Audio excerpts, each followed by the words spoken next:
बे जाऊनच बोलतो मी, जमेल लगेच मोर सांगतो मग. येल्लो ऐक ना. बोला ना. उद्या भेटायचंय तुला. नाही मी नाही येत, पप्पा येऊ देत नाही. अव तू होणारी बायको आहे माई.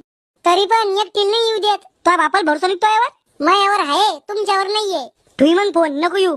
एक काम केलं तर येऊ शकते. काय? माया लहान भावाला आणलं पडेल संग. हा चालन, लहान सालाय मावा, त्याला काय समजते एवढं. येते मग. भेटू मग उद्या. या दाजी, या कोणत्या भंगार धाब्यावर आणलं? अरे साल्या, धाबा नाही कॅप आहे आणि भंगार नाही प्रोफेशनल आहे. बसून घेऊ का मी? बसा ना बसा. दाजी तुमची चांगली ओळख दिसती इथं. ओळख? अरे या कॅफेचा मालक लय मानतो मला. माझ्याकडून पैसे सुद्धा घेत नाही. मी इथं आलो तर मग दर्शन घेतो. बापापेक्षा जास्त इज्जत देतो मला. बापरे, लय चालती मग तुमची इथं. द्या बरं काही ऑर्डर. ए वेटर. ऐकलं ना सर. ए वेटर, सुक सुक वेटर.